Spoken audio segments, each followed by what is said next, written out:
A segunda coisa que essa primeira análise fez foi começar a investigar quais são algumas mutações muito particulares, muito interessantes na nossa população. E o quanto essas mutações são parecidas com outras mutações mundiais. A gente olhou uma certa lista de genes que são clinicamente relevantes.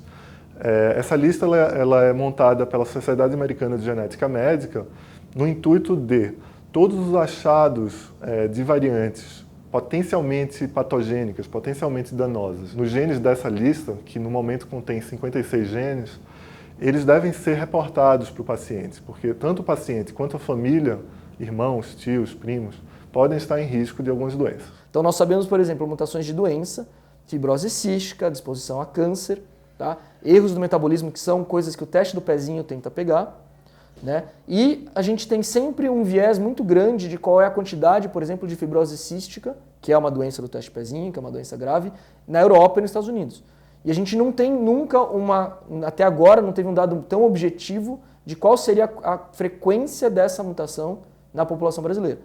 A fibrose cística afeta principalmente o pulmão e o aparelho digestivo e torna as secreções mais densas. A doença dificulta a respiração e a digestão, além de deixar a pessoa mais suscetível a infecções por micro-organismos, como a bactéria Pseudomonas aeruginosa.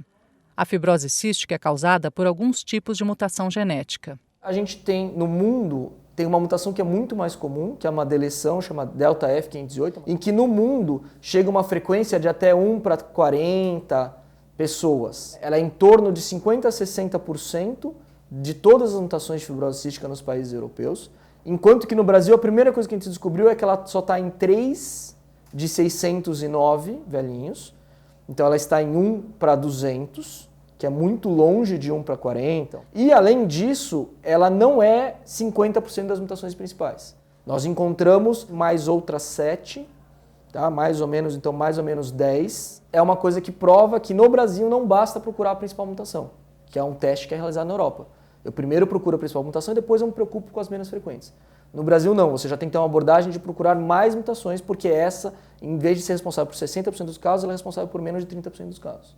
Ao observar essa lista de genes e suas variantes patogênicas, a gente encontrou 7 indivíduos que carregam, de fato, variantes potencialmente patogênicas, principalmente, nesse caso, em genes de câncer. Desses 7 indivíduos, apenas 2 haviam reportado ter tido câncer. Os outros 5 não reportaram câncer, diagnóstico de câncer, o que significa que ou eles, de fato, não sabem do diagnóstico, eles têm algo, ou o que é muito mais provável é que a patogenicidade dessas variantes seja reduzida. Então, eles provavelmente carregam essas variantes, mas elas não têm o efeito que se esperava anteriormente. Ou, ainda, se tem esse efeito, que exista um segundo gene, uma segunda variante, ou uma terceira variante, um conjunto de variantes que protejam esses indivíduos contra o desenvolvimento dessas doenças. Há uma possibilidade de que as regiões genômicas ancestrais, por exemplo, africanas ou nativo-americanas, contenham variantes compensatórias. Então, a gente está falando aqui em patogenicidade contextual. A ideia é que o projeto seja continuado, a gente vai recontatar os indivíduos, os familiares, e tentar montar um segmento. A descoberta desses genes compensatórios é de muito interesse da saúde, da medicina, porque a gente pode agora entender vias para serem alvos terapêuticos, por exemplo, ou mesmo para melhor definir a interpretação da patogenicidade. Pacientes do mundo todo que se detecte essa variante, agora a gente pode olhar e dizer assim, será que ele tem essa segunda, essa terceira ou essa quarta variante também?